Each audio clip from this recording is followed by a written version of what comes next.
Yes, guys, how are we doing? We are back with another installation of the production breakdown series, tutorials, all good stuff like that. I am Shift Key, obviously, because this is my channel and you're here.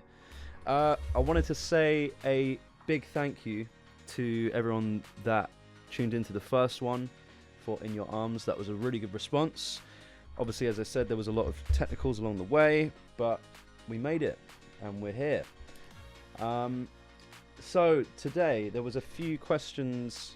As always, if you want a specific song broken down, you can leave it in the comments below and I will try my best to get round to it. This one is for a song called Vibration that I did with Kaleena Zanders last year, I think January last year, and it was a big radio song in the US. It streamed pretty well.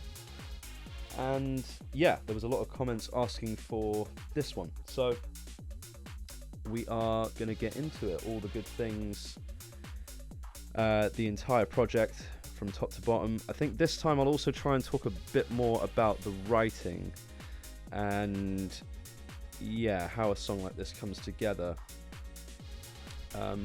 So yeah, here we are.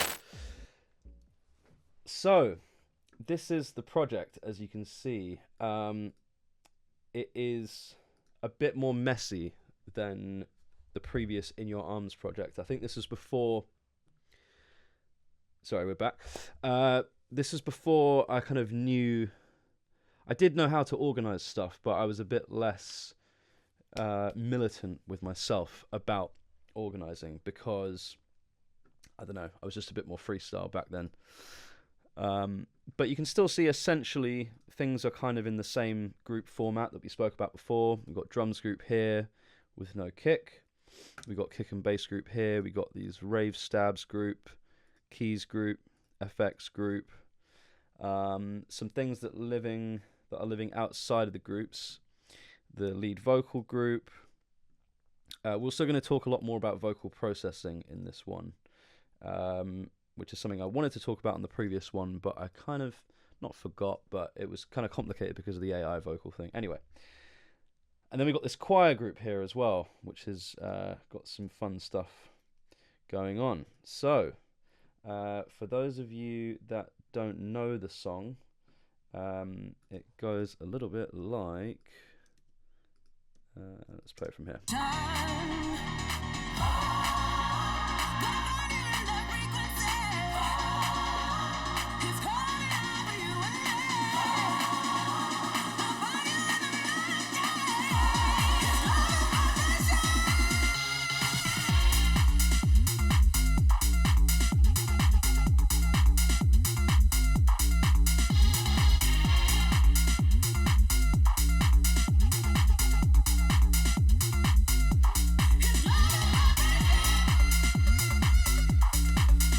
So that is the sort of first drop of the song. Yeah, as I said, obviously I did it with Kaleena Zanders. Well, I wrote it with Kaleena Zanders and Alex Mills in here. Yeah, and there's a few things I noticed straight away. I would have done this master chain differently. There's a plugin missing, which I'm just going to clear up right away. This Abbey Roads plate waves.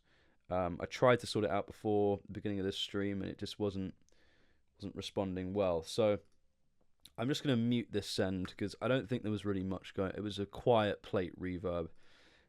We're not hugely going to notice that in the grand scheme of things. I think it was only on this vocal loop thing and this vocal chop. So yeah, that won't hugely be missed. So as with the last one we did, you can see I've got the radio edit and the extended in the same one. We actually, in the end, we used this one here as the radio, and then we built a new extended out of that using the group stems, which was done in mastering. So yeah, I mean, it's essentially the same. We sort of just basically moved around a few things from the radio structure on this one to make it feel a bit more club friendly. And there's also a show intro version that I used to play at the beginning of my sets, where there's a few things changed, but more or less, this is the song. The first thing that I noticed, and I know this because I had to reinstall the plugin, is this rave generator thing. For those of you that don't know, I mean, it's such an obvious plugin now, but rave generator is a really dodgy plugin that has all these sorts of random rave stabs. I think a lot of them are sampled from songs, potentially.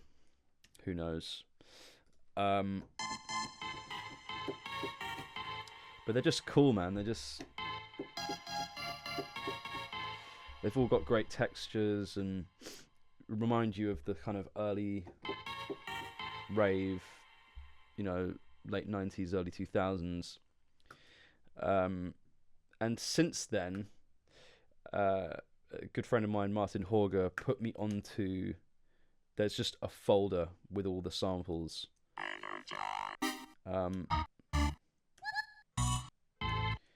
Which is way more useful because the interface for this rave generator is terrible. It always crashes and it's just not... It's not good. We don't like it. So that's the first thing. And when I was using it a lot back then, on every song. I kind of really rinsed it. I think most dance music producers go through the rave generator phase. If you haven't, then you're missing out. It's a lot of fun. I really enjoy using that plugin. As I said, prefer to use the samples now, but it's just fun that it's all in the same place. I also think there's a Rave Generator 3 now. And it's free, which is really cool. So, I think we'll start with this because it's just fun. I remember there was a few different ones that I tried out originally. I think I tried out this one. Yeah, I think when we were first making the beat, I tried that one out, and then we realised that the song was going to be in a major key. No, it's minor. Let's hear what it would have sounded like with this alternative rave style. No, we don't like that. I mean, you could have done that, but not as good as this one.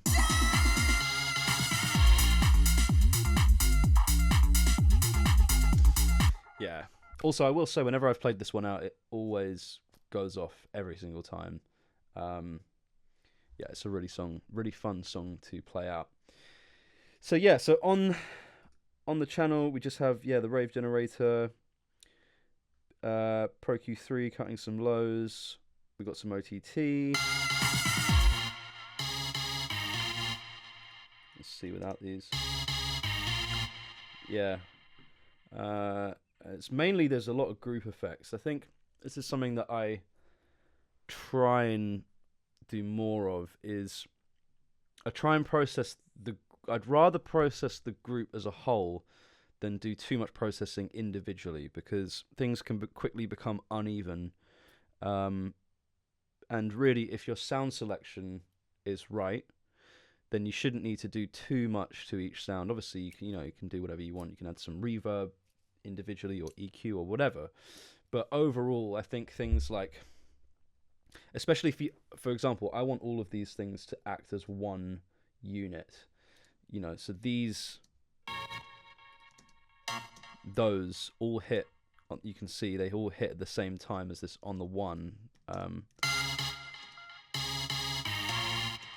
To really emphasize that. So they all really need to be treated as one thing. So we have a saturator. You know what? I'll just play that S1 isn't being used. Let's just get rid of that. I'll play it with no processing.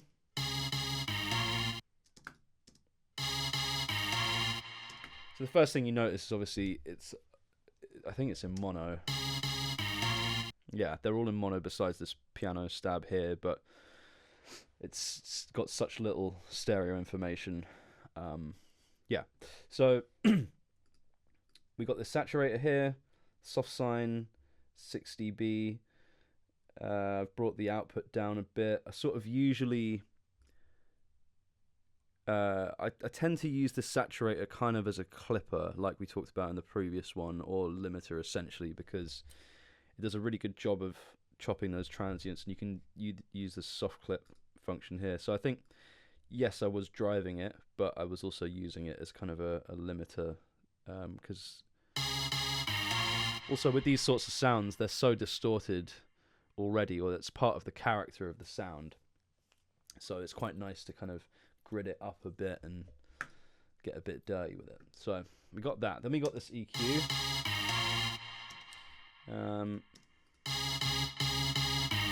Yeah, there was this nasty low mids. This thing here. You can hear it's like just humming all over the place. We don't want that. Then we got this Valhalla room. That's very minimal. But it's more, there's a classic trick of like OTT reverb, so it brings up the tails. It's quite a fun thing to do if you haven't messed around with that. You know what? I'll just do a quick example of that, what I mean. So you can OTT something here, right? And you can get a reverb before it. Again, this is such an obvious trick. I'm sure most of you know how to do this, but if you don't, then it's also quite fun. So, it's just brought up all those tails massively. Also, obviously, it's on 100%.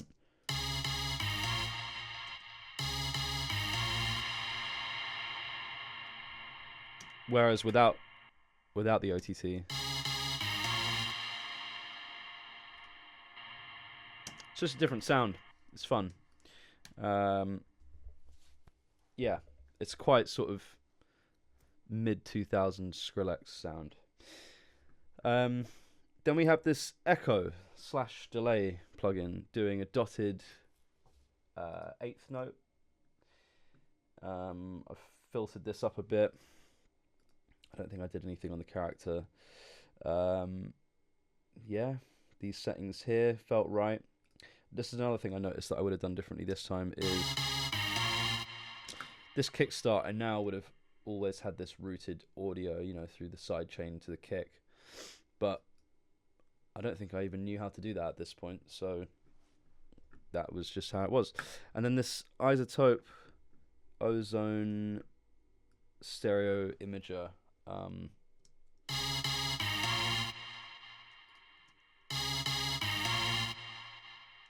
That's really doing the main width. I think that was the general idea here with the Valhalla room, the echo, and that isotope, is to really just get some stereo information going on, because you don't want just a boring mono mix. This isn't the 60s. So yeah, so that's pretty cool. Then we've also got this another classic sound from those sorts of records. The only problem with this kickstart, which is obviously a reason why I now use Kickstart 2, is whenever you click on a channel, it moves the sidechain position. It's really stupid, but anyway, we're just going to have to deal with that this time. This is a really cool plugin. It's free. Facturator.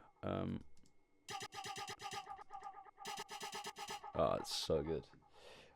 This stereo turbo thing is really, really interesting. I'll show you.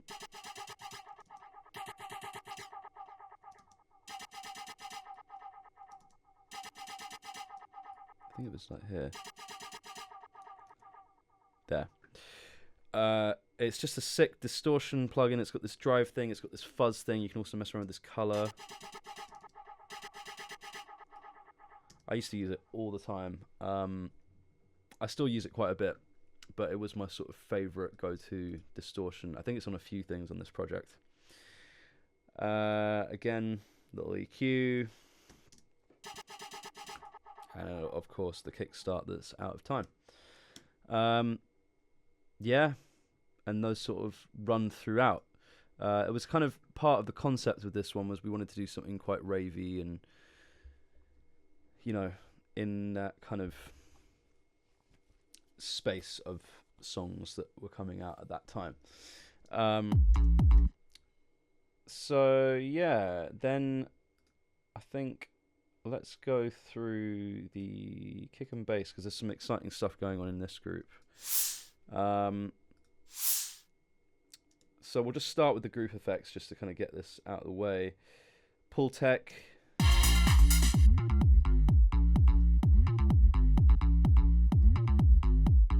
Very subtle. For those of you that haven't used this is a really good sort of low-end plugin. You can kind of dial in the frequency here. It's quite limiting, but that can also be quite creative, you know. So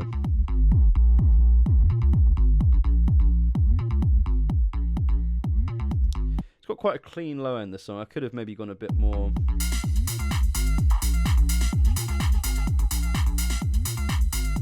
But it feels balanced in the end, so we like that. Then we've also got the saturator, again using this as a sort of clipper type thing. It's similar to the concept of the standard clip, where when you saturate something, it kind of, well, particularly with the Ableton saturator, on the soft sine mode it brings it up by roughly 3 dB. On the analog clip I don't think it actually brings it up at all, but I was just using it as a little bit of a tamer and sort of bringing down this output by 1 dB. I think I was doing it because initially I was driving this more,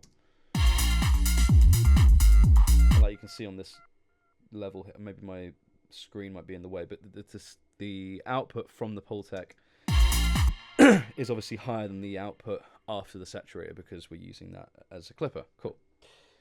Then very subtle EQ on the kick and bass group. Then we've got this nice 909 kick. It's got this added transient to it, which is pretty cool. It's nice. Yeah, you can see here I also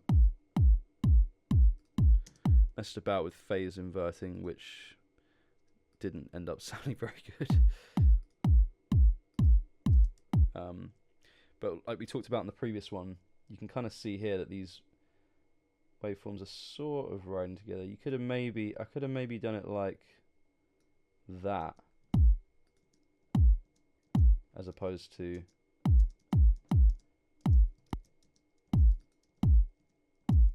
not a huge issue, but we move.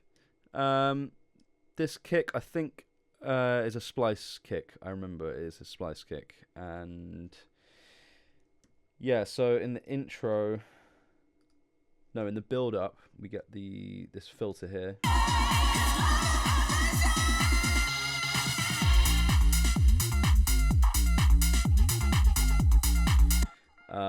Besides that, we have, wow, this is quite an aggressive EQ. Yeah, that was really harsh, wasn't it? That all this top end. Oh, it's not nice. Yeah, it's quite an aggressive cut. 30 dB, 17 dB. So it's really, I don't know why I even picked that kick in the first place, but I think I like the low end of it. I could have just used a different kick. But anyway, so yeah, and then I sort of brought back that transient with this guy. Shout out F9. We're going to have a big shout out to F9 because they make some really good plugin folders and templates and all sorts of stuff. But these kicks, oh, I mean, just this 01. I used that on a big pop song that came out recently. Maybe you can guess which one. And then these ones are kind of more club house 909. They're just great kicks. They're always really good. But yeah, in that folder you also have all the individual transients, and that was the one that I ended up using. Yeah, incredible pack if you haven't used them already. They've also got really good effects and all sorts of really good stuff. I use a lot of their sounds. Right, then we have the bass group. So I can't say exactly who it was, but when we were working on this song, there was another artist on it, a relatively big artist, and we were trying to do it as a collab, the three of us, and they wanted a certain type of bass sound, and we kind of couldn't really agree on that. Maybe I'm saying too much already, but these were kind of different attempts of the same bass sound, essentially. So this was the one that I ended up using. We'll break this down in a sec. You can see Faturator straight away. But it was almost this one.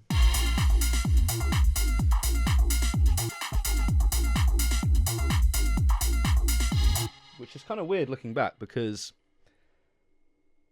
it was really riding on the acid thing. The kind of concept for the bass sound in my mind was like, I wanted to do something acidy, but I didn't want it to feel like a complete throwback song. I wanted it to feel new. So that was kind of the idea behind this one. There was also this one.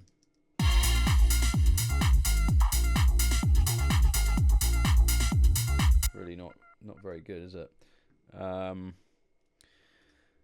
Yeah, so sometimes I'll tweak a sound and then I'll end up ruining it, and I'll just sort of leave it to kind of be gone. But for some reason I kept these in the project. I don't know why. Just created a lot of problems. Yeah, so the sound itself has quite a lot going on. It is... What pack is this from? The preset was from... I think it's from one of the Fishbird. Again, shout out Seven Skies. We used this stuff in that other one. Grosso. This patch here... and I've tweaked quite a lot of things on it. I will have tweaked the cutoff and all these different sort of elements here, maybe the pitch, the octave, and yeah. But the real exciting stuff comes from, so we've got that low cut, then yeah, the Faturator here, widening it and distorting it. This Serum Effects is doing a lot as well. I remember on V1 it sounded like this, which is also pretty cool.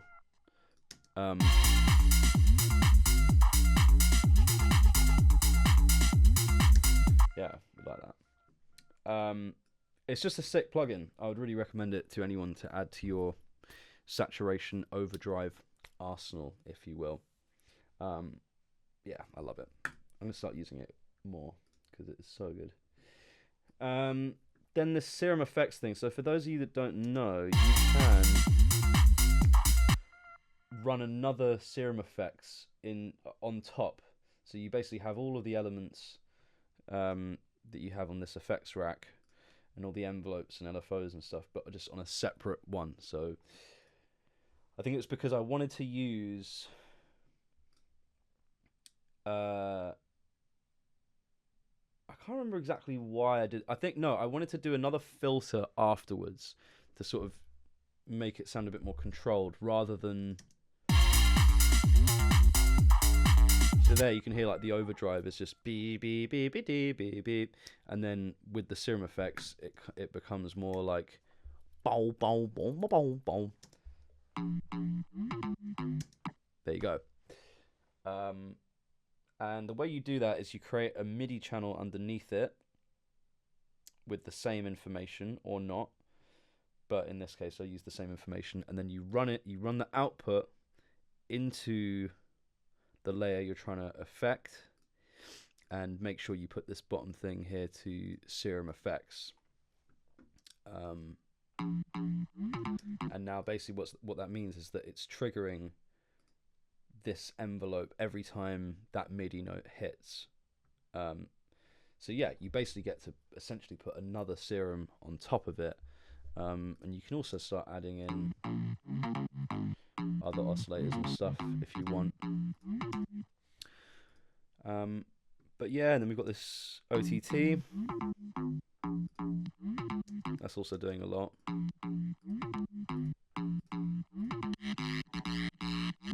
That's the main thing. Then we've got this Decimort plugin, which, again, really good saturator and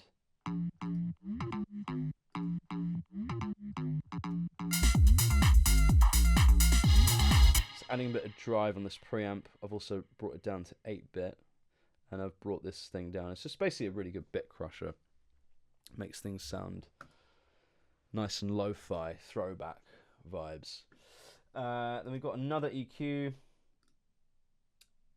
this synth warmer plugin, who a good friend of mine showed me. It's really, again, another really good distortion overdrive plugin. And then this filter, I think, is only on the second verse.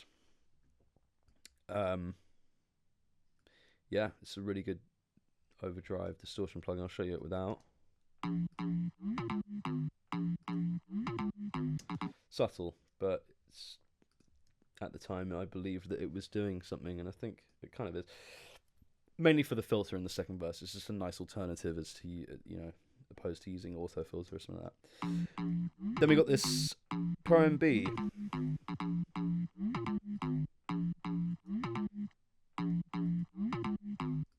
Very subtle taming.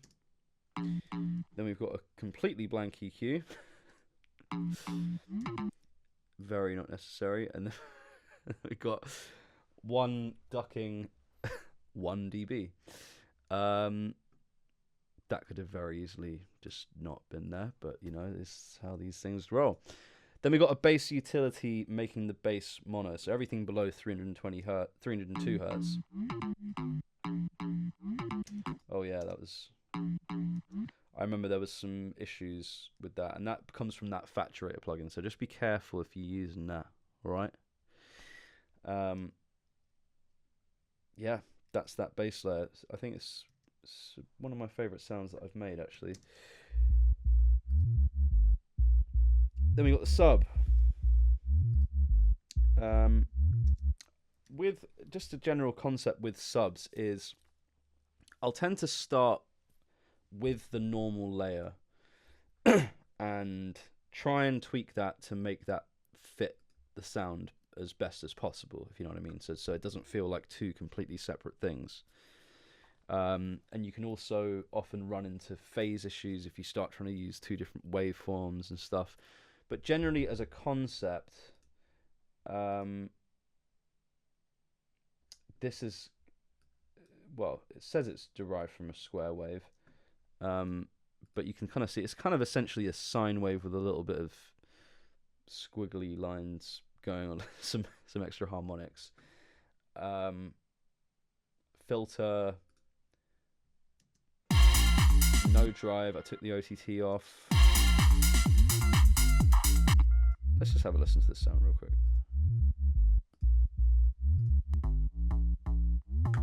Yeah, so in my ears,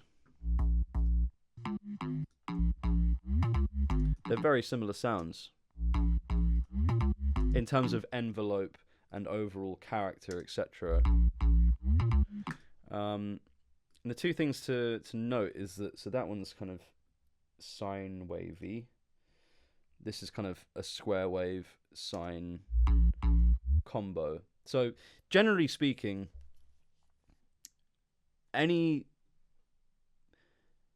sound has a sine wave at its root. If you really kind of high cut everything down to its lowest point, that is essentially a sine wave. Obviously, if you have a square wave or sawtooth, it will react slightly differently, but essentially it is, your ears will perceive it as a sine wave. So you can kind of safely for whatever top bass you're using, say if it's a saw or a pulse wave or whatever, you can usually use a sine as the sub, because when you're high cutting things down that much anyway, you're not really going to notice the difference. But the main things here are the envelope. Let me just... Yeah, so there's slightly more of an envelope here on envelope 1. What's envelope 2 doing? It's actually doing kind of slightly different things, but you kind of just got to use your ears and find the right sub. It just takes a lot of trial and error with these things. That's kind of why I keep leaving my channels that weren't used on these projects as an example of things that I've tried that didn't work. Yeah, so that is the bass group. Then yeah, so all those layers, I've got a group within a group here, so all those layers are going through a saturator, kickstart 2. I think this is when I learned how to route it. Also, you can see there phaser line, although the phase retrigger is slightly different in each time. Naughty.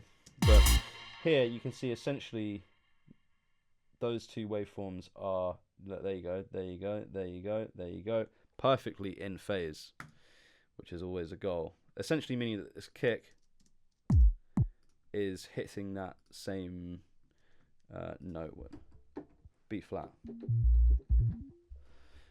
Quite proud of that. Then this overall, just sculpting it a very slight amount to fit in the mix. I don't know if this thing ended up being used, only on the build here. Nice. Yeah, that's pretty much it. Kick bass group, we've been over that. So yeah, that's pretty fun stuff. Everything comes down 1 dB in the second verse. Besides that, that is that group. Then we got the top drums group. So in the verse, we have this kind of bit more of like a stadium clap mentality, energy going on.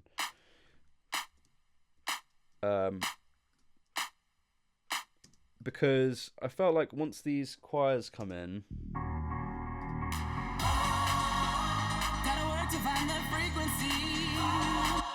you kind of feel like without that layer,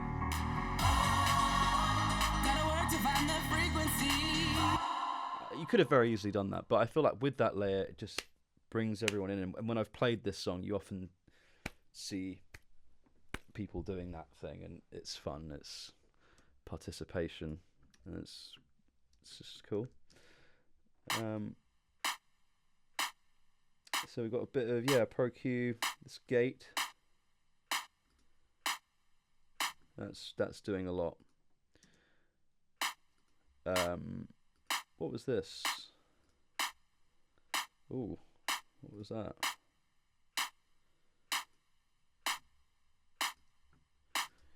Yeah, it's also a very distorted clap.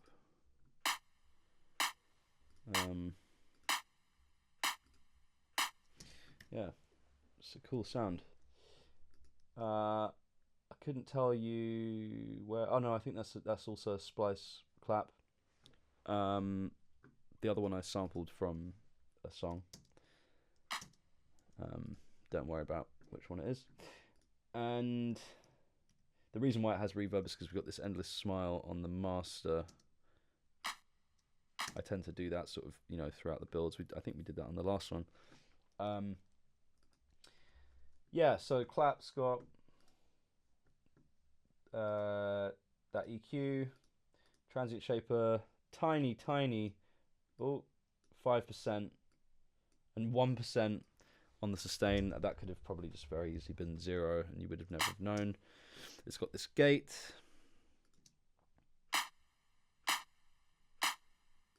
It really helps. This clap layer has nothing on it, which is also cool. And then yeah, everything together. Yeah, see this Decimort plugin. I need to use this more. It's really good at taming high end. There's that concept that I think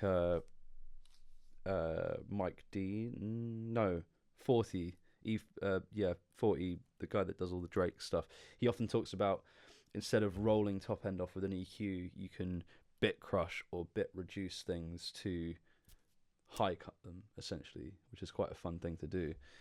You can also, there's this plugin. Actually, I don't want to open it because it's going to crash my computer. I know that for a fact.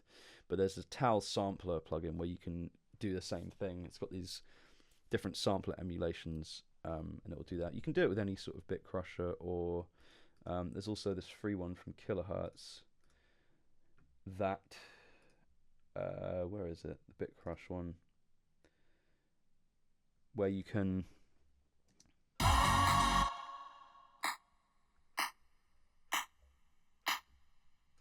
essentially do the same thing.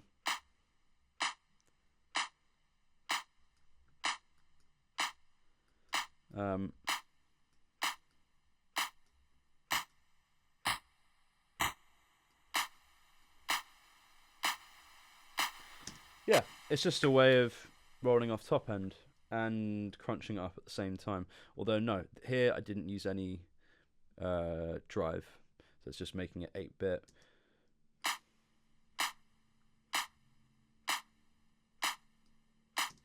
Yeah, it's just very subtle, but all these things add up in a mix overall. 2 very subtle dynamic EQ. Very subtle. And then we're just bringing that gain down a bit. And then I believe this filter, I don't think it actually was used in the end. No, yeah, it didn't get used in the end. It was going to be a filtered clap in the intro, in the verse, which would have sounded like this.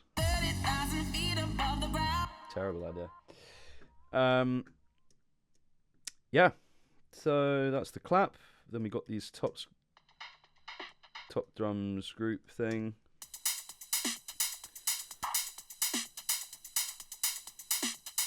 Quite a lot going on here. Well, actually no, not that much. We'll kind of, I guess we'll go through these group effects first. So this auto filter kind of going down here.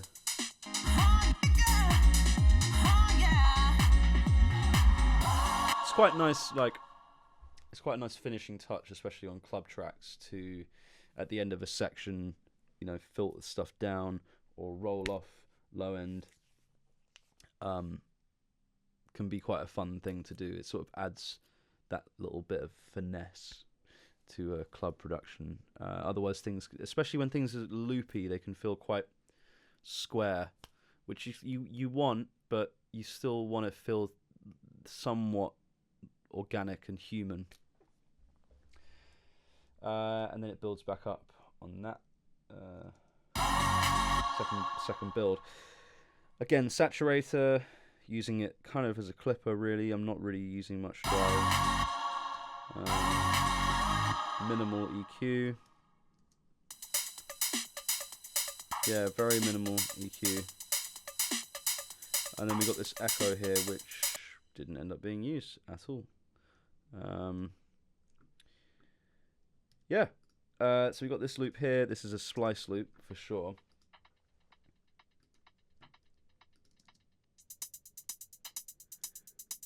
Really like that loop. I use it a lot. So taking off a bit of attack on that. This is a nice sort of, I think with this one, I don't think that's doing anything, no. Slight bit of EQ at that 7K. Often with these EQ things, they're just slight adjustments that you make in the end of, you know, and I could try and tell you, I think maybe it's, that clap isn't being used. I think that was the original, no, different clap. One of the claps that was potentially used. Wow, that's an intense parallel compressor. I think this 7K duck here, where's it gone? That. It would have been to make room for one of these hi-hats, I reckon. Yeah, that's sort of peaking at around 7K. So it's just these slight little things.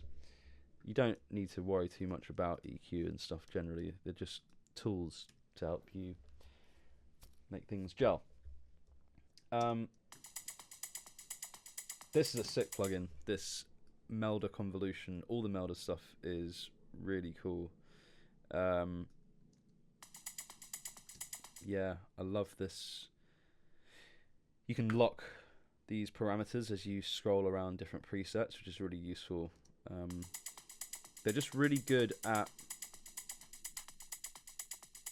adding a tiny bit of that room sound. I think here also I can hear that I've done a bit of the transient mode, but I think it got flattened.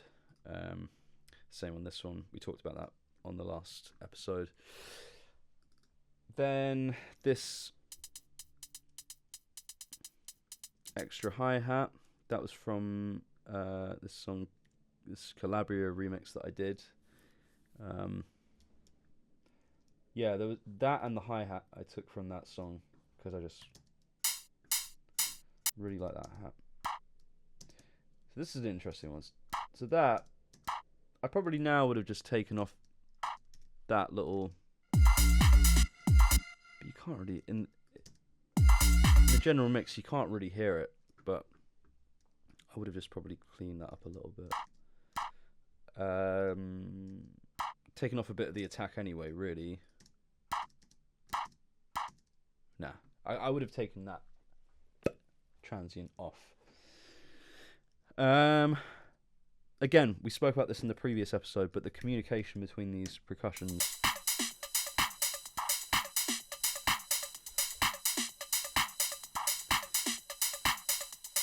So it's mainly going on between this cowbell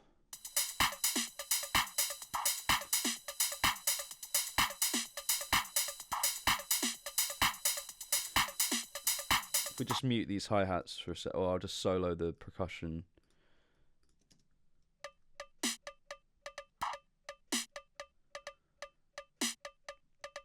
You could even just have that.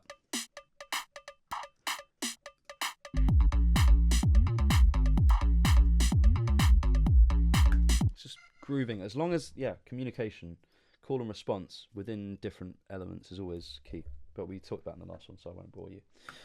So yeah, this hi-hat here,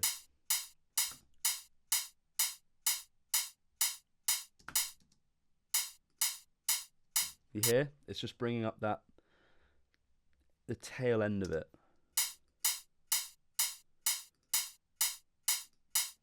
So 100% would have been.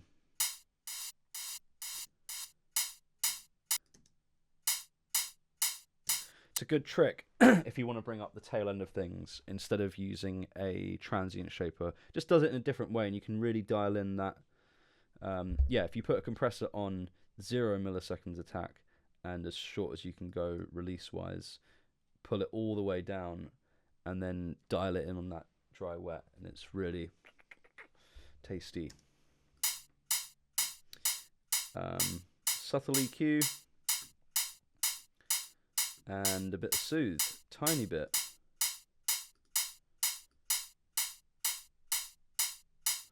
I would have done a bit more of that now.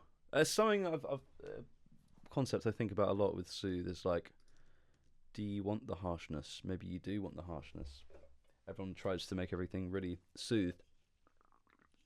But there's so many great records that don't have soothe, or that soothe wasn't invented. I know they're old sounding, but like I know for a fact like a lot of like Lorenzo stuff, and like you can hear on like Fisher and all those guys, it's like I don't think they actually use that much soothe. I think it's more saturation and EQ. I could be wrong.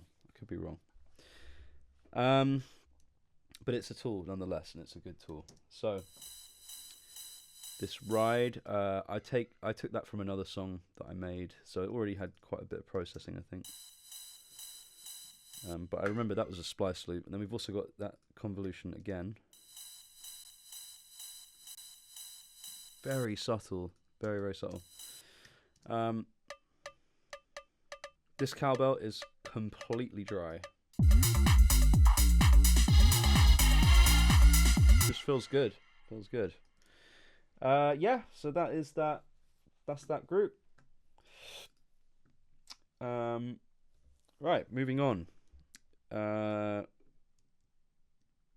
Let's talk keys songwriting as one thing. So when we're starting a song, just generally, this is a songwriting concept. It's just like you'll tend to sit down with a writer or an artist or both and start just sort of jamming.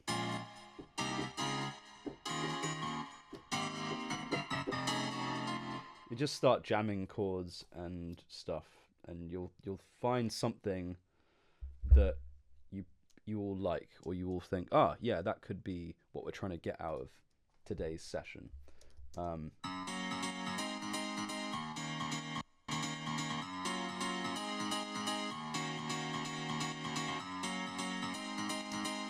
And that was what I played on that day.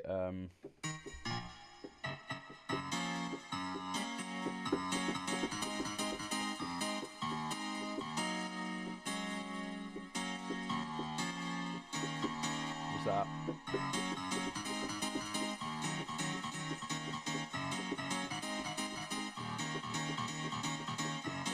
And then on the second half it goes.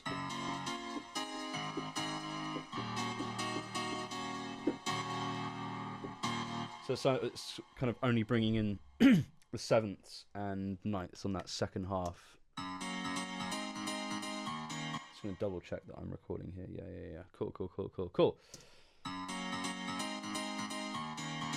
Again, you can hear that kickstart it's before I knew how to do that really. With that particular kickstart, I used to do it with LFO Tool and another plugin, but anyway, here we are. So yeah, I was playing that, and we sort of were just writing the song over that. So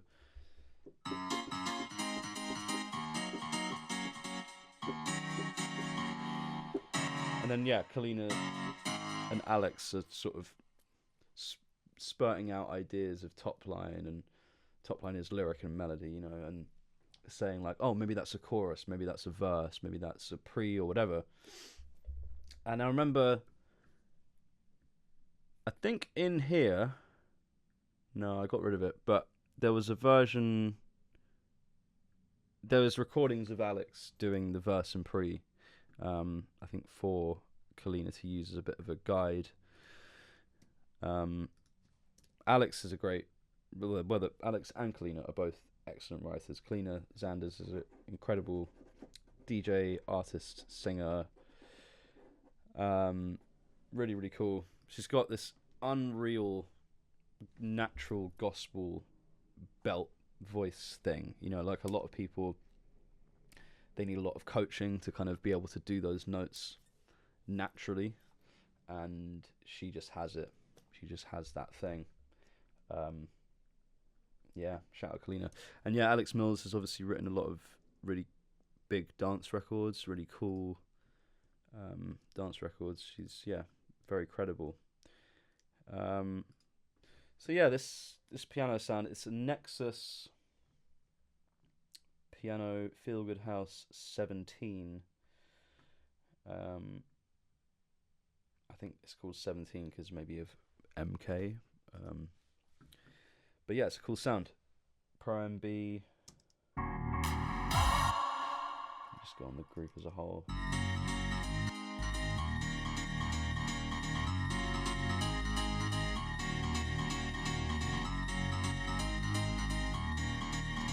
Very subtle stuff here. Just rolling off a bit of lows. I think this was just tiny bit of drive. I don't know. Sometimes, you might want to feel like you're doing something with the plugin and just to do something, but that synth one was probably unnecessary. Filter, kickstart. I wonder now.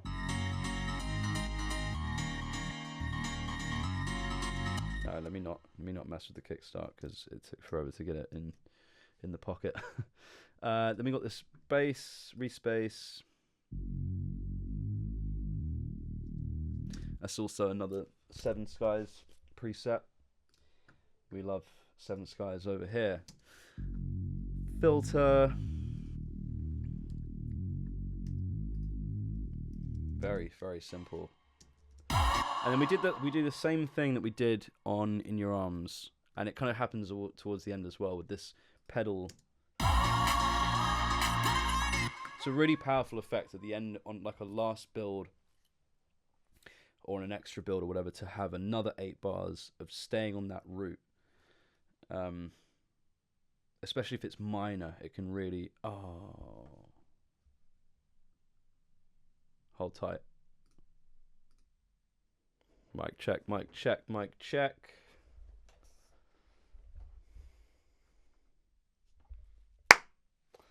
Okay, we back.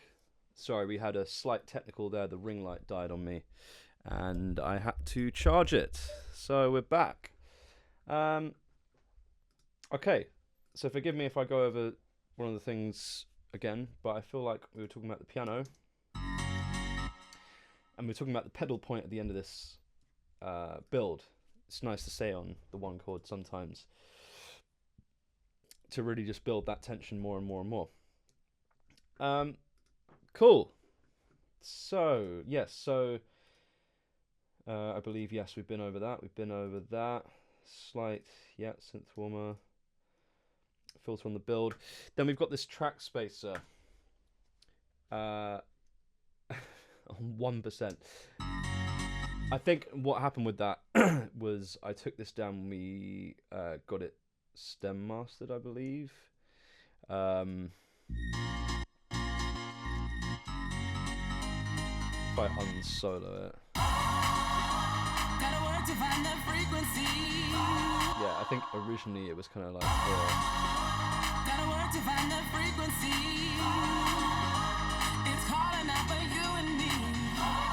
it's just a great tool for creating space within a mix, especially when two things are sort of fighting the same frequency range. For example, the piano and the vocal are kind of in the similar frequency spectrum. So you can basically just run a sidechain from the thing you're trying to sidechain. Run a track spacer, and through sidechain you select the channel that you want to be ducked. No, the channel that you want to be the focus for this example, the track spacer is on the piano, and it's sidechained to the vocal. So every time the vocal is playing, the piano moves out the way in that specific frequency range. Very, very useful plugin. So then we have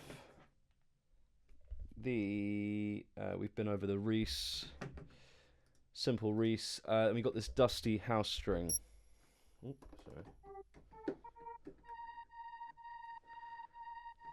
This was part of a pack that I got a while ago. It's like a house sounds pack, and since using it a bunch, I've now learned that the sound is actually flat.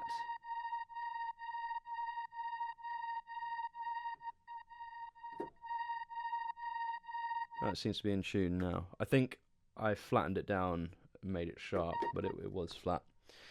So yeah, that's the bulk of the music. Very, very simple. Then we got our effects here. We got this clap impact. I always use this. It's from a Vengeance pack. If you listen to like 80% of my songs, they have that clap on them. I just really like that. We've got one crash. Again, Vengeance. These are all Vengeance.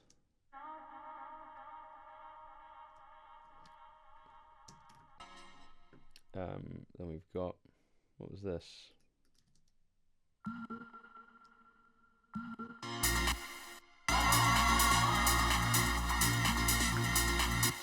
It's kind of cool.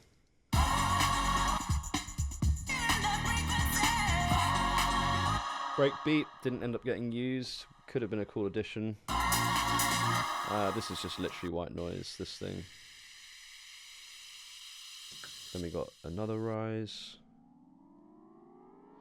This is quite a fun thing that I do often, is I'll take a riser like that and I'll put it on, I'll take off warp mode and I'll put it down an octave so it lasts twice as long as this one, but they'll be in direct ratio to each other. So they'll essentially be going up exponentially, you know, at the same time.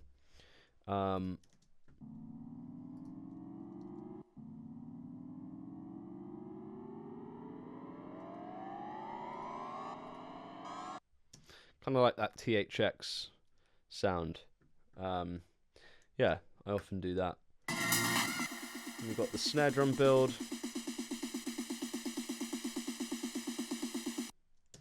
That was from a previous song that I worked on. No, okay, so here we have it. I built a new one from scratch. I wanted to use that one, and then I remember I felt like it was getting warped by the tempo change. I think it was done at 1-2-2, that snare roll. So I basically built one from scratch.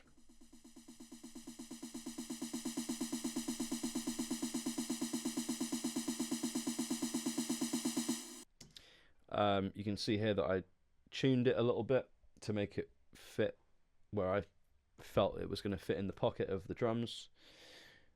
I've added a little bit of attack, and I've automated the release to go up towards the end of that section. I've also automated the volume throughout, just to really build it. It's quite nice how it sort of gradually rides through that section. It's quite nice. Then we've got a saturator on medium curve and EQ. Yeah, and that's the snare roll. And there's also an extra snare fill that happens right at the end. I wanted that to feel a bit more sort of Justice, Daft Punk, Bloody Beetrootsy-esque. So I wanted it to feel a bit rougher, therefore I did less to it. I just like the sound. Yeah, so those are the effects. I think a very slight EQ on that group. Just chopping off a lot of the tops. Again, you often don't want that to interfere with your vocal, depending on your preference. Right, now we get into the vocals. So it goes without saying that Kaleena is an incredible singer, as I mentioned earlier. And if you have a singer that can control their dynamics well, their pitch control is good, their tone is good, it just makes your life 20,000 million times easier. I can see here that I flattened these down. I think I did a little bit of Melodyne. I could do another episode on Melodyne because I could literally talk about that for hours. But in this one, I printed the Melodyne and the takes just to really consolidate it. And let's just have a listen to some of Kaleena on her own in her glory. 30,000 feet above the ground, you know I'm on a mission. From the corners of the world, I feel the sound. Take me to your speaker.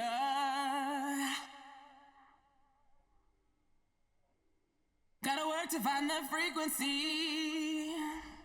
It's calling out for you and me. I'll find you in the melody. It's love and vibration. Gonna find you in the frequency. It's calling out for you and me. I'll find you in the melody. Damn, she sounds good.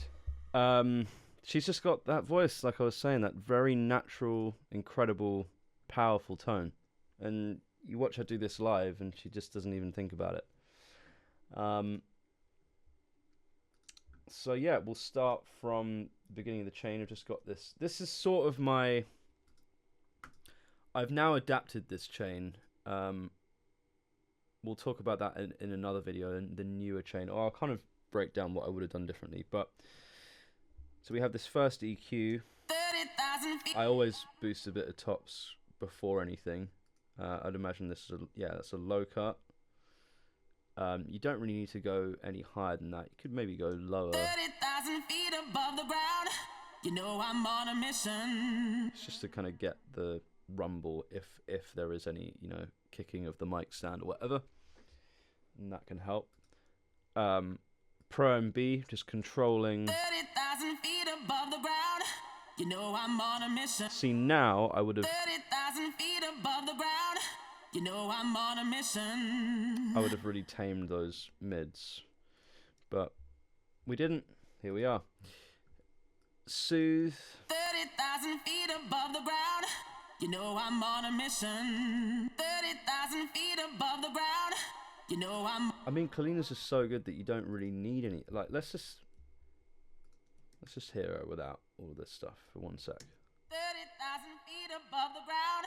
You know I'm on a mission. It just sounds great. 30,000 feet. You're just maximizing what you already have, stock Ableton compressor. It's always good to have a bit of EQ. See, now I would have done a dynamic EQ here, so I would have tamed some of these mids like this. 30,000 feet above the ground. Done some of the lows. 30,000 feet above the ground. And I would have done. You know I'm on a mission. 30,000 feet above the ground. You know I'm on a mission. 30,000 feet. 30,000 feet. Probably would have been better, but you live and you learn.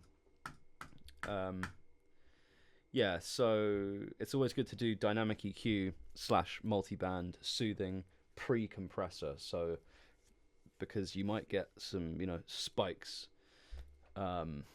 Say if there's like a big old spike like this. 30,000 feet above the... Hang on. If there's a spike, why does that keep appearing? Let's get rid of all that. If there's a spike 30,000 feet above the ground, you know I'm on a mission. But that would still count as overall gain. So if you do all your taming, dynamic EQs, Pro and B, soothing, etc. before your compressor doesn't get triggered by those frequencies. So, and it's also nice to just be able to shape the tone, pre-compressor, because it will just sound better always. Your compressor has to work less hard. Also with different compressors like this LA2A, which we'll get into in a sec, that responds better specifically to low end and high end, but it responds really well on vocals and has this kind of saturated quality to it. It's very transparent, but yeah, it's great. Then we have this de-esser. 30,000 feet above the ground. Pretty explanatory, that one. Then we've got auto-tune. 30,000 feet above the ground. And here we've done a minor scale, but we've got the major third in and the major sixth, because she's kind of singing like a blues scale. Like, let me go to a bit where it's not filtered. Like,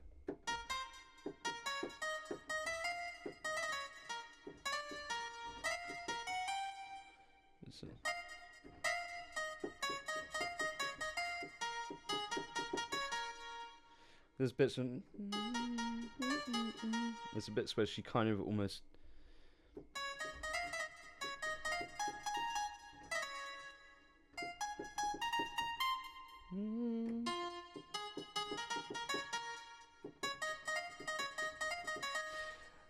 could have had the E in there looking back.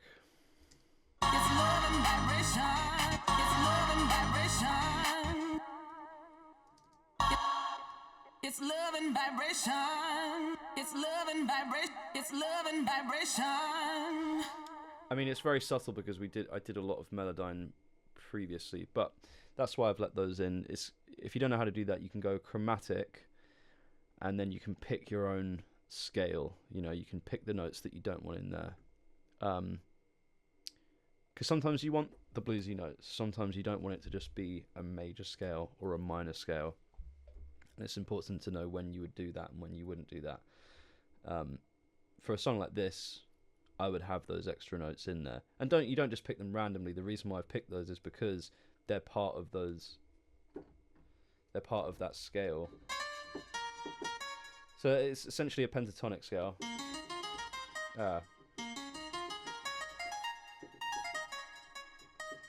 It's kind of got...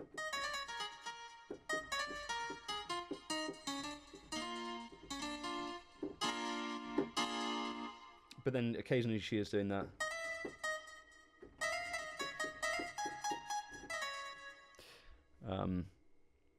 Yeah, so it's important to learn your scales and have an understanding of why scales sound the way they do, you know, and the different moods they create. It's important. It is important. Then we have a gate, very simple, self-explanatory. Then we have my favorite, LA2I. This thing is specifically this one, UAD, this model, the legacy one.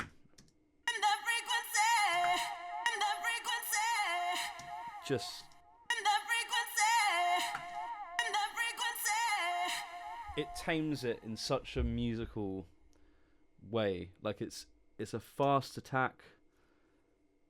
Always on this limit mode. Has to be. Sounds great on everything. I really recommend this. Yeah, I let that do sort of the majority of what it needs to do. Then we got another slight EQ. It's calling out for you and me. I'll find you in the melody.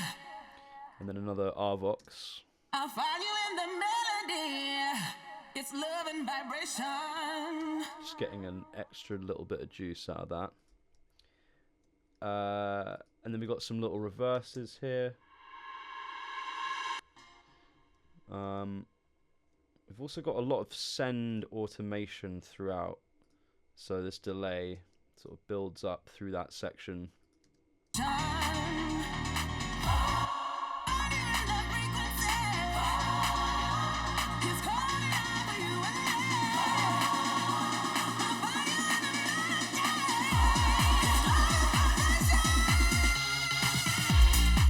And then over here we have the exact same channel. But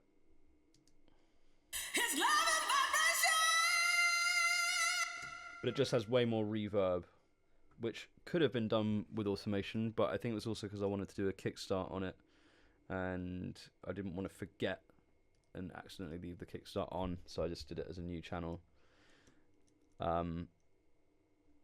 Yeah, and then there's some fun looping stuff, which we get into now. So I often do this where like I'll print a bit of the vocal. So I recorded this into this channel here. If you don't know how to do that, you know, you can just do this.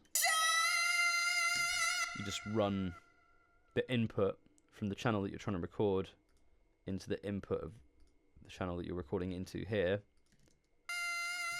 And now you have that as a audio file, sort of like bouncing in place in Logic or whatever. I'm sure you guys know how to do that. And yeah, it's just like an extra little rhythmic.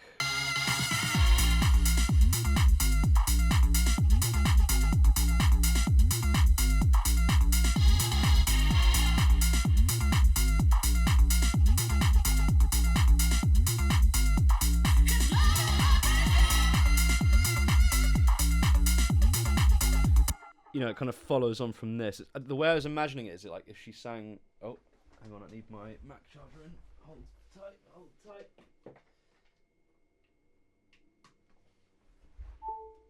It would be like if, yeah, she sang a really long note and you put like a gate on it. That was kind of what I was going for. Kind of like, I don't know, Fred again-y stutter chop thing. That was what I thought.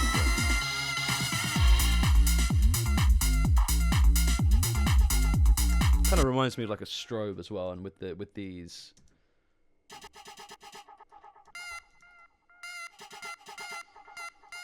Just fit the overall vibe. I love a vocal chop.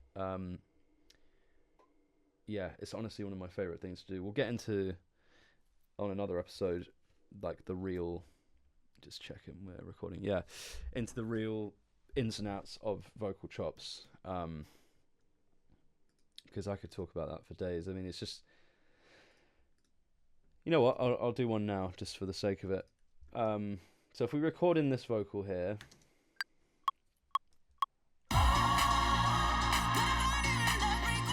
If I do the right channel, that will help. Still not the right channel. Yes, it is the right channel.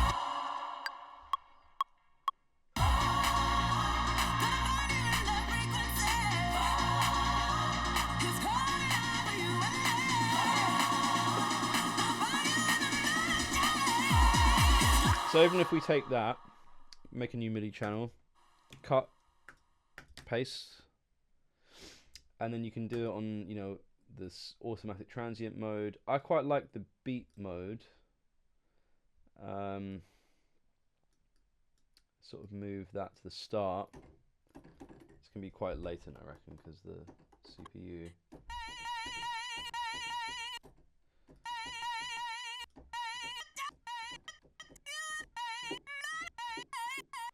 And then I would go through and move them into a more musical place.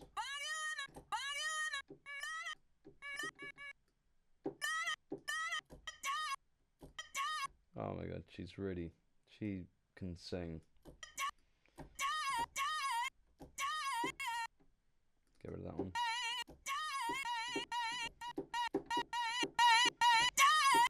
That could be its own hook, you know?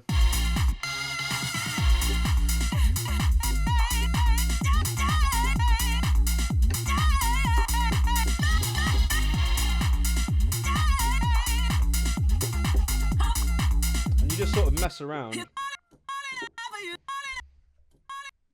It helps if these are in musical places.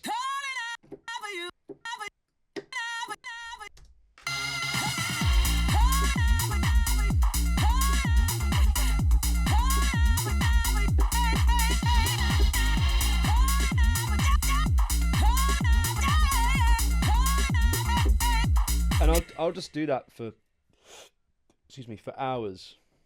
For literally hours, and then I'll do loads of options, and I'll pick the one that feels really good. Or if something feels really good straight away, I'll just ride with that. But that's how I did all my different chops, like on I Know, and all my songs that have vocal chops. That's how I do them, and then I'll put different processing on, like saturators and echoes, and I'll format different bits, and maybe print it to audio and take one bit of the chop and put it on like a room verb or whatever. Just experiment and have fun. It's honestly one of my favorite things to do. It's kind of a signature of my sound. So there we go. Yeah, so here we have the choir group.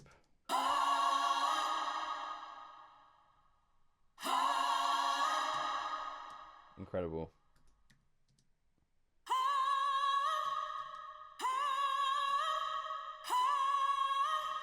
So on all of these, it's just, I remember, yeah, there's a very subtle change, just compressor and EQ, and I could have maybe ducked some mids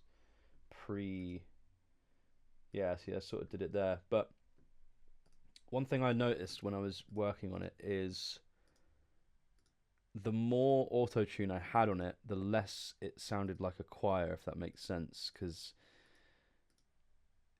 it wasn't detuning enough from it. So how do I explain this? So it's like if you have a chorus pedal or chorus effect on something, if it's not detuning and delaying enough, it just eventually sounds like one vocal, you know, it sounds more like one vocal. And I really wanted it to sound like however many there is of her. I think maybe 1, 2, 3, 4, 5, 6, 7, 8, 9, 10, 11, 12, 13, 14, 15, 16, 17, 18, 19 of her. I wanted it to sound like a full room of her. So therefore I had auto-tune on everything, and I specifically remember just taking it all off because it just sounded way more like a choir, and because her tuning is so good, you don't need to do anything to it. It was quite an interesting choice here, is that I remember we did a few different versions of these notes, because I wanted something that would work over this bit, but would also work over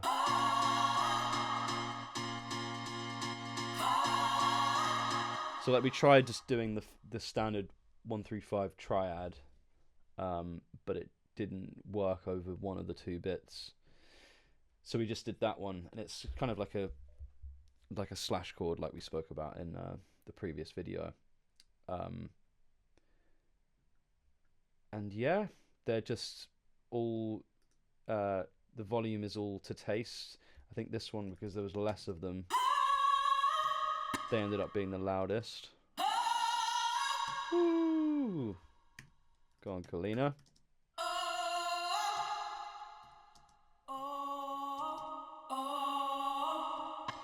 I mean, this just showcases really how good of a singer she actually is. You know, she's... Let me just double check my mic is cool. Yeah. She's just such a good singer. And it really, really matters. Like, yeah, you just... After working with a lot of singers, you really start to understand why good singers are the way they are, or have...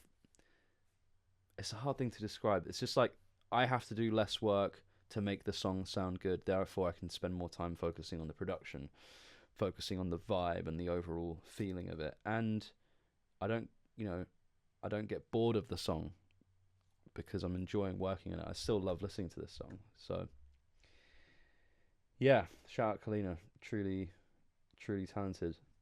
And also just a lovely person. Really fun to work with. Okay, so we have this Valhalla room on the group. We've also got send. This just my normal. These sends I always have on every song, by the way. So just like a longer verb, which I'll sort of move that to taste depending on the song. Then we've got a delay. It's always an eighth note. Oh, this one's a quarter note on ping pong.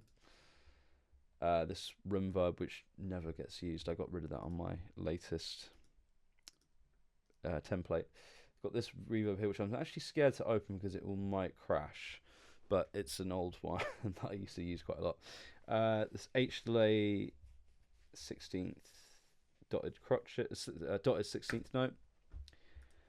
Another delay, 8th dotted. I think that happens on the builds. Might not even be used. But I think it's somewhere.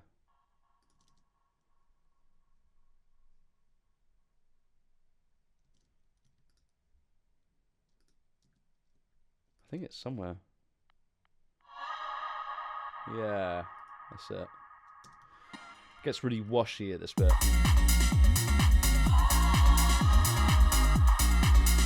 This was something I wanted to talk about. Okay, I'll get to that in a sec. We'll just go over this. So yeah, another LA2A.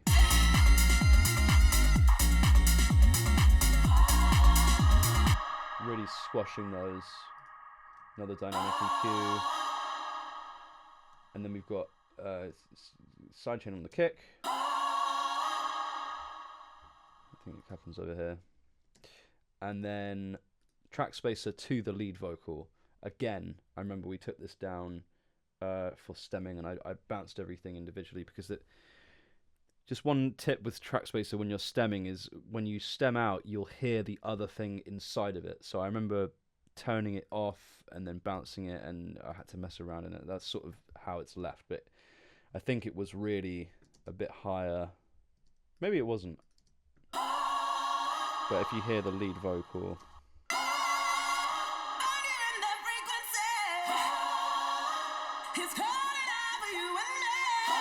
it's just quite subtle, but makes a little bit of a difference.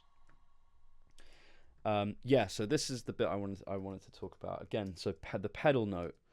So I treated this riff, the boom boom boom de boom boom boom boom boom de boom boom. We could also talk about the pitch bend and all that sort of stuff, but I mean, you know, you guys, you get it, don't you? You get it. It's I remember that pitch bend was the thing that we did that really made it like exciting, because before I remember it was something like this.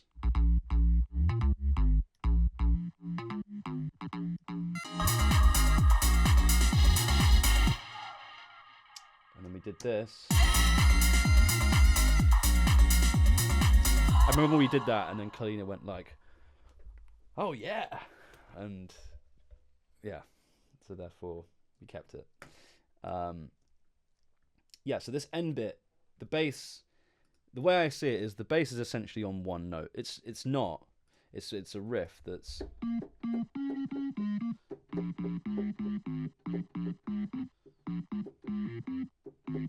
But it's based around one note, isn't it? It's not moving around from different chords. It's sort of on the one chord.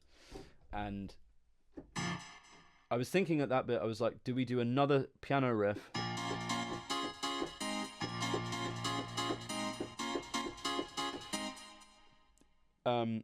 To complement that. But then it sounded too like muso, like jazz, or it just sounded like I don't know, it sounded like it was trying too hard to sort of be musical. So then I thought, what if we do the same piano riff with the bass line, which hasn't been heard yet in the song at that point. Not those specific chords, at least. Over here, there's like a modified version. Sorry, this is the first part you hear it in the second verse. I think it was also because of the second verse I started trying to make the bass line follow these chords. I think that's what it was. It was that way around. I tried to make the bass line follow the chords, but it was too much movement in the sub. It felt like really busy, and just like a lot of information. So therefore, I messed around with the chords, and then came to the conclusion that that riff should be treated as a pedal, and those chords can move around above the pedal because they all work with it. It's going like.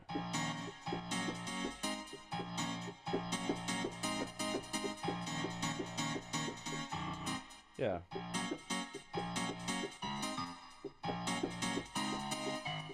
Yeah, like that.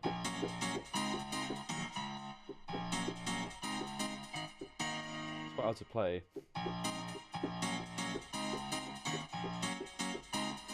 That kind of thing.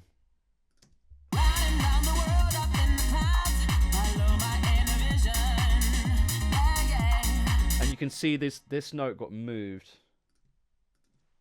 to make it less clashy. That note was originally, you can see over here that it was actually down here. No, not that one. Sorry. This guy was originally, oh my god, sorry.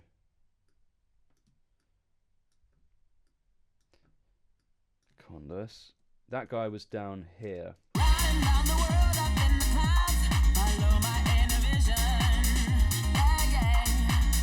Which just sounds a bit harmonically confusing, whereas it can just stay on the one chord. Or on the slash chord, sorry.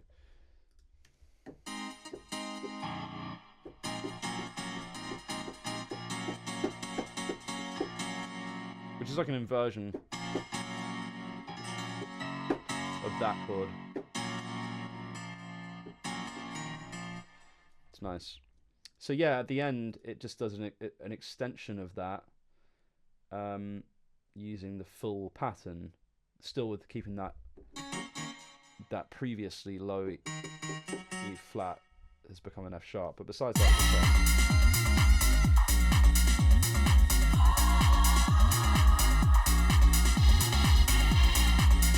And I was really quite pleased with myself when I thought of that. I was like, yeah, that was a eureka moment. It really felt like it was the pinnacle of the song at that point. Yeah, then we've got this looped vocal thing, which is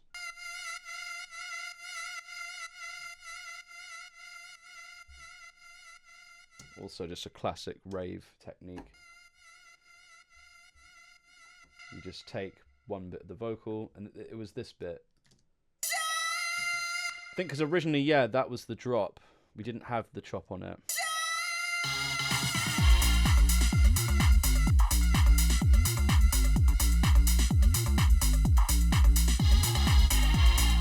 And it just felt like quite an exciting thing to do, to have it chop. It's sort of like a bit like, oh, unexpected. So that happened on the first drop. And we felt like because you've heard it for 16 bars over here, you don't need to hear it for 16 bars, so you just hear it for 8 bars.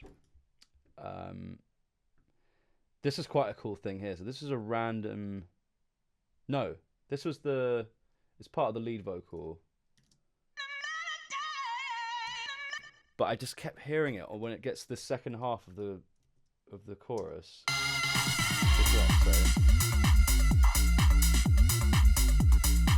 kept hearing it in my head, like here.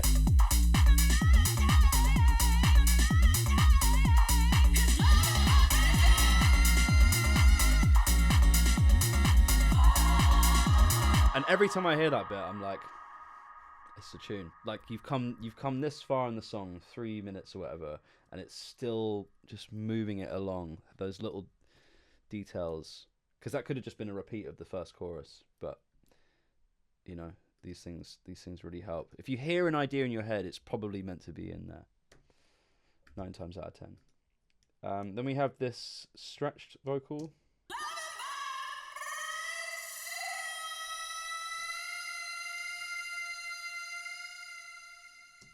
Again, because she's just such a great singer, all these things, it's just, you're just having fun with the vocal, rather than trying to turn a not great vocal into a great sounding song. You can just have fun because you know the vocals is going to sound good. It's like when you mess with a spliced vocal that sounds great already, you've got less to do with it.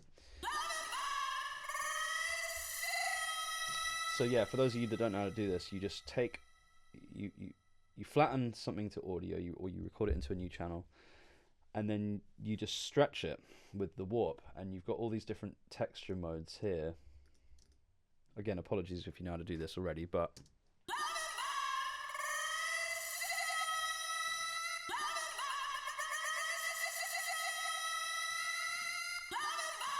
and you can also do that with a granulator now on the new Ableton, but at this point they didn't exist. So yeah, and then we got slapback delay and a reverb. Again, that's just such a pinnacle bit. Like you got the build up, you got the loop vocal, and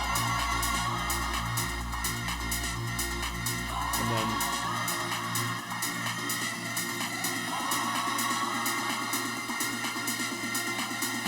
the kick, the 8th kick.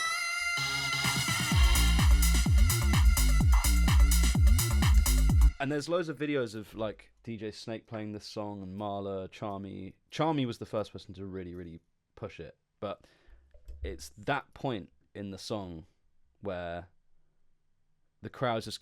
There was videos from like Coachella and stuff, and like the crowd's going nuts, and because it was on the radio quite a bit, people kind of knew the song, and yeah, it's just like a nice like as an overall concept of the song, it's like, because both me and Kaleena kind of have a background in this sort of night bass house world. So like we wanted it to be able to be played by bass house DJs, EDM DJs, but also commercially viable. So not just living in that world. So, we wrote like a song over something like that. And so that explains why the bass is kind of gnarly. It's not just a simple acid bass. That was a decision made because we wanted the song to live in that space.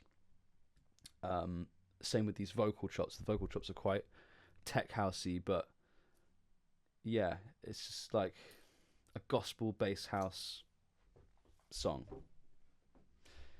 And I think we did exactly that. I'm very proud of this song. Yeah, I'm trying to think if there's anything else that we didn't discuss on this song yet. Master Channel, Endless Smile again.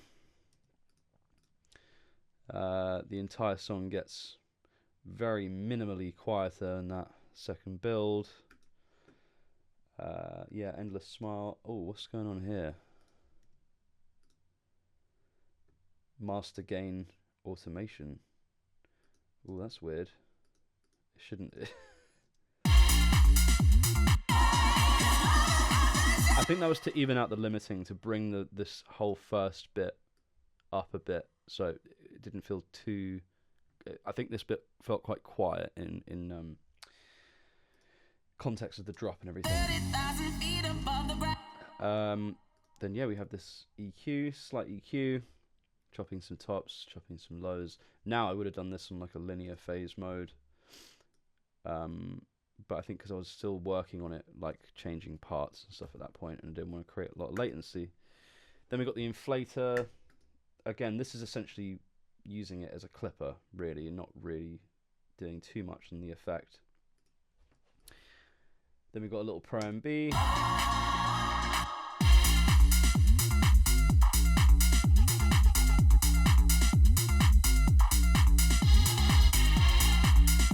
Slight duck here at 2K. And then the Pro L. Just on default.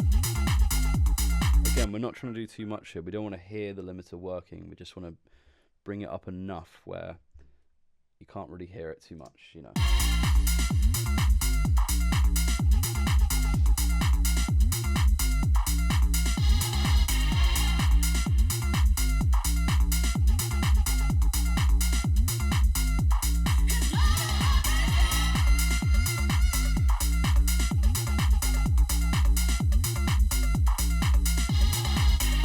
I guess the only thing we haven't been over is this saturation on the drum group, this little radiator. That could have very easily been the inflator, cutting off some tops, a little bit minimal. SSL comp, I used to do this all the time, but now I just use that Ableton glue compressor. But sometimes I use this if I want this specific sound. SSL does have quite a specific sound, I will say. It's kind of like